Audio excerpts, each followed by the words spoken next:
Yang sangat kita hormati Bapak Pengurus Masjid Al-Qausar Muhammad Sekolah beserta staf beliau, yang sangat kita hormati Angkuran Kuning yang Lama, Angkuran Majalih Pandai, sudah bentang dalam negari, serta kunjungan yang pakai perumahan dada, soal itu kita minum berapa dan kita makan.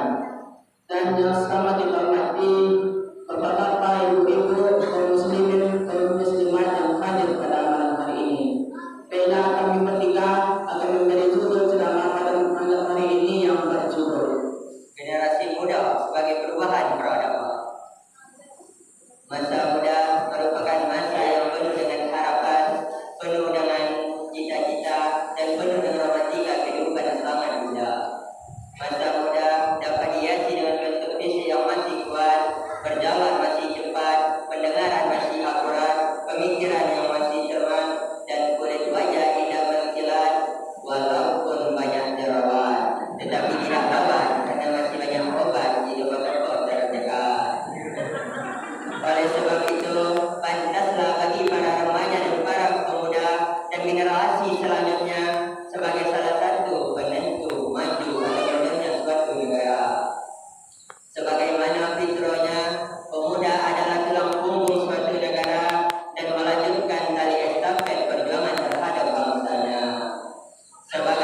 dan bekerja. Jika sikap ini diaplikasikan oleh para remaja dan para pemuda, maka insya Allah Allah akan memberikan keberkahan terhadap bangsa tercinta ini. Profesor Dr. Maharudin Yusuf Habibi mengatakan, ada 5 kelemahan yang harus kita hindari.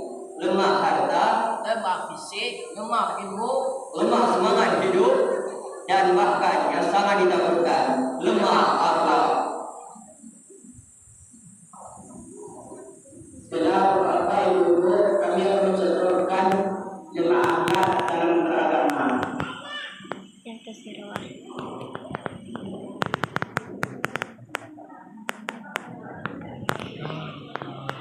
Allahu Akbar. mana juga?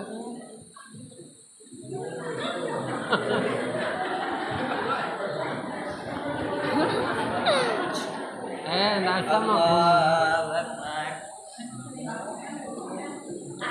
Amin Allahu liman hamidah. Allahu Akbar.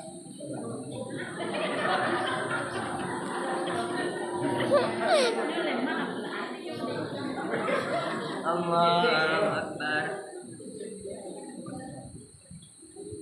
Allahu Akbar.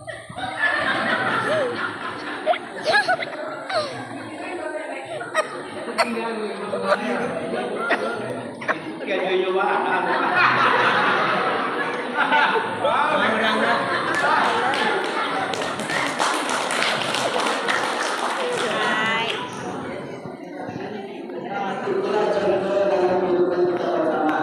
Mesti nak feel dia macam jalan pakai dulu. Jika sikap ini melekat pada para remaja, saya yakin mereka merupakan bukan sebagai pelopor pembangunan, melainkan sebagai virus pembangunan, Menghambat pembangunan, bahkan penghancur pembangunan. Dari syahwat ini dapat disimpulkan bahwa para remaja dan para pemuda adalah penyambung tali estafet bagi bangsa Adam. Oleh dari itu, para pemuda dan para remaja harus memiliki sikap tanggung jawab yang besar untuk keberlangsungan nusa bangsa dan agamanya. Ada sebuah senandung yang berbunyi, kita perlu generasi bangsa, harapan bangsa ke depannya, yang suatu saat nanti akan jadi pemimpin bangsa.